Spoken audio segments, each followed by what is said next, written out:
is National Quilting Day. We get around 700 people come through. I brought an Ohio Star. It's pieced and machine quilted. I used to hand quilt everything I did, but I got older and wiser. That controls the speed. It actually works with a receiver. It's not a quilt until it's 3 pieces. It's got to be the top, the batting, and the backing. It's a sandwich. Quilting is huge. There are 6 to 10 million quilters in the U.S. alone. It's a $3.7 billion industry. People who love to do it love it with a passion. I just love the textiles, all the different colors and the way it feels in my hands. There's something about working with your hands and that accomplishment of creating something.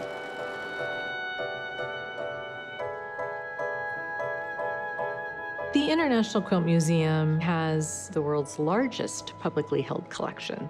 Almost 6,000 quilts and related textiles. This is early 1700s, about 1710 to 1750, made to be put over the wedding bed on the wedding night. We use quilts to mark significant events in our lives. Quilts are the embodiment of the maker. A quilt reflects that person, what's important to them. Quilts can tell us the maker's socioeconomic status, their time period. Quilts can teach us math. Quilts can teach us design and color. They can teach us history. They can teach us politics. They can teach us about the human struggle. We oftentimes say quilts are the textile pages of our shared history. And that's kind of a big sentence, but it's really true. It just makes you smile, doesn't it? What we've pulled out here today is our most famous crazy quilt, I think one of the most famous in the world. It's actually titled My Crazy Dream. The maker, Mrs. Ricard, embroidered that on the quilt with her name. We also have this fabulous image of Mrs. Ricard here. I think I've seen that on one other quilt in all my time that I've worked with quilts. Crazy quilts arose in the last quarter of the 19th century. Crazy quilts represented this big shift in quilt making where quilts came out of the bedroom and into the parlor. They became decorative objects that were intended to be looked at more than used. It's hard to overstate what a phenomenon crazy quilts were. People would write letters to the editor, angry about women and their insatiable lust for fabric and how it needed to be stopped. Tailors had to stop giving out samples because women would never come back to buy actual fabric. There were poems and songs written about crazy quilts. I don't think anything like that has happened in quilting since. It's dated over a 35-year span. The real irony is that it's not finished. It's actually not backed. When we talk about, you know, your high-end typical crazy quilt elements, this has it. You see the fans in the 4 corners, the spider web with the full spider and the fly, 3-dimensional forms on there, all of the different imagery. And then every single piece of fabric, she went back and added more stitching to it. It's like she just couldn't quit. The crazy quilt phenomenon was really huge because it was the first that was really promoted in women's magazines. And they would show quilts and inspire people. The styles that we see became much more widespread. Early on, what we saw were regional styles. So you would make something like you saw your neighbor make that you loved. People were learning by seeing each other's quilts. What we see here in the Midwest, especially with the Ogallala Sioux or Lakota tribe, is this adaptation of what we would have called a blazing star or Star of Bethlehem pattern. That star quilt has become a hugely important part of the Lakota giveaway ceremonies. Native Americans found a way to make that style their own.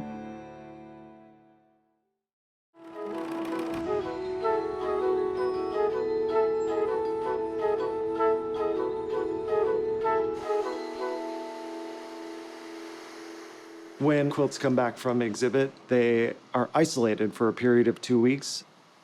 Vacuuming is the only mechanical cleaning that we do here at the museum. It removes all dust. It looks like a minor task, but it's actually very important. Dust on a microscopic level will eventually cut and break the fibers and textiles. We never wash a quilt, ever. If it comes in with the stain remains on the quilt. When you volunteer here, you get to see everything. You get to touch everything. Every quilt has to be refolded at least once every 2 years. So every year we've got to refold over 3,000 quilts. This is a special quilt. It came into the museum just as a top. They've dated it back to about the 1880s. They wanted it quilted up so it can go on exhibit in places. It's not a collector's quilt.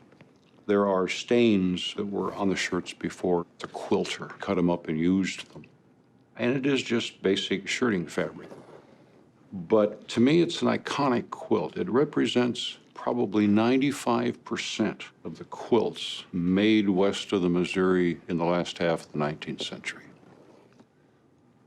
The quilters were in places where they couldn't buy fabric. They could only use what they had, and they didn't have a lot. But when she sat down to make this, she couldn't help herself. She had that creativity, and she poured it into this thing. These non-blues are not placed randomly. She puts them so when you step back from it, they disappear. And what you get is a depth of blue and white you wouldn't get if it was just blue and white. And when she cut them up, she made sure that the lines in the fabric, she marked them and cut them so they were right, they were pleasing all the way around. So you take only what you've got and you put that creativity into it, even though it's just a utility quilt. And you get something that is just absolutely remarkable. When a quilter puts themselves into this, somehow that quilt still holds on to their spirit, their mojo. It's still in here.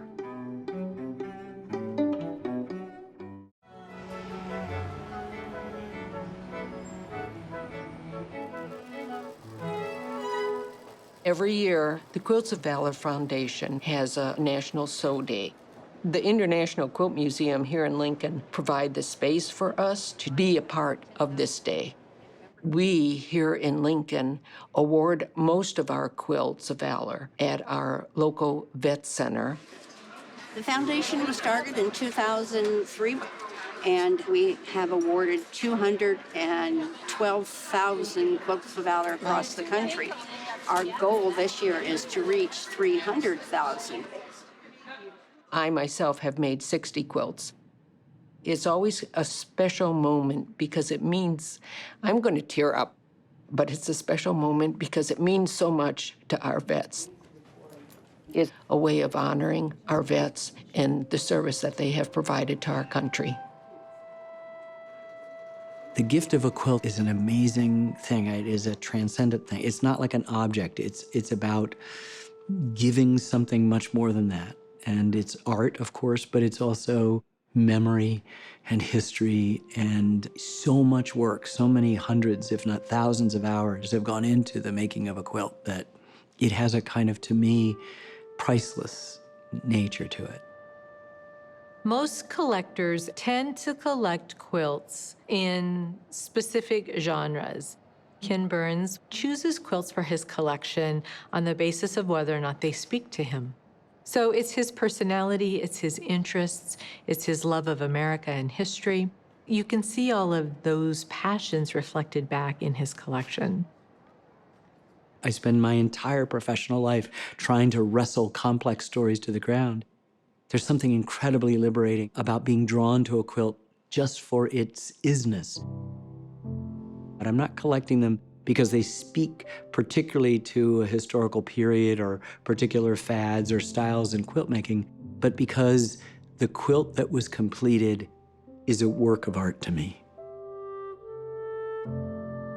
The collector is hugely important. They really are generous with their collections because what they want is to see those quilts preserved and saved because they know that that's such an important record of our history. I hate to say owned. I don't feel like I'm owning them as much as I'm sort of protecting them. I found myself really drawn to the historical nature of them, to the hidden stories that they seem to suggest, an almost anonymous art form, and that it's women's work. We tend to marginalize the work of women, and I find that a completely foolish loss. We miss out on a huge part of our citizens' expressions of themselves, their lives, their interests, their art. I think that in textiles is a kind of DNA of a culture, and I certainly feel that in the case of American quilts, that it is a kind of wonderful mix of styles and designs and colors and peoples who are negotiating sometimes, hard lives in mostly rural America. And the byproduct is, to me, so joyous. I think that this is the record of a country is written not just in the sequence of presidential administrations punctuated by wars, but in fact in the bottom-up story of so-called ordinary people. For me, a quilt is very much an expression of who we are in the best kind of way.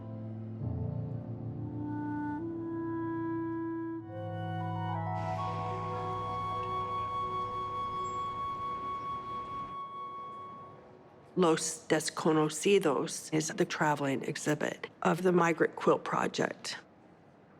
This project represents an artistic archival of the loss of lives in the desert.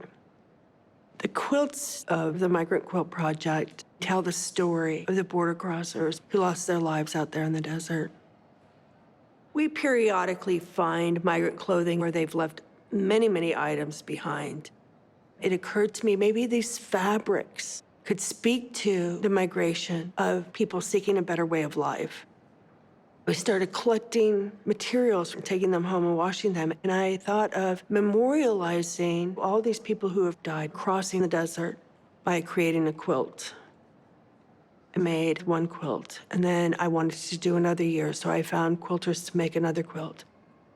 Now we get people from all over the country wishing to make a quilt. Since 2000, the Migrant Quilt Project has grown to 18 quilts, one for every year that the medical examiner has been keeping track of the people who've been dying. I asked the quilters to incorporate as much of the clothing as possible into their design. They have to put somewhere on the face of the quilt Tucson sector and the calendar year. And then I supply them with the lists of the people who died. We identify who they are, if we can, or put the word desconocido, which means unknown, and we honor their lives. The quilters know that these quilts need to go back to the Migrant Quilt Project so we can continue with the exhibit as a collection.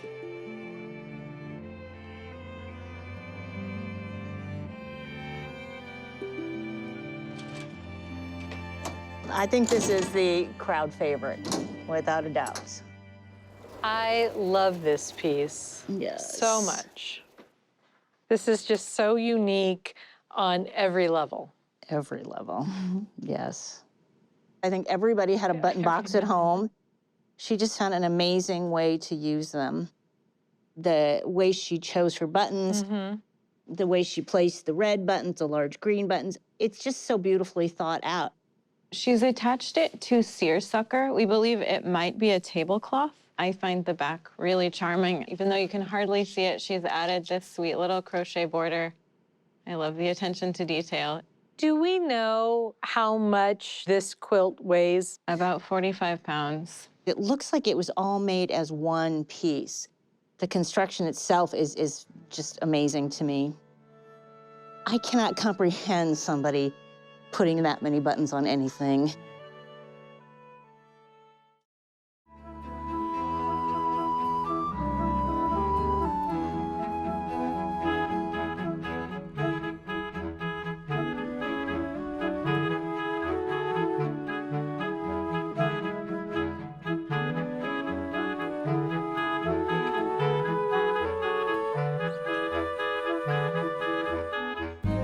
When I would first go into our storage room where we have thousands of quilts, and you'd walk in there and there was just something so powerful about all those lives that were represented by those quilts. Every stitch, it's meditative. You're thinking about what happened. You're thinking about who you're making it for. And I would feel that presence of all those lives in that room, and it was really magical.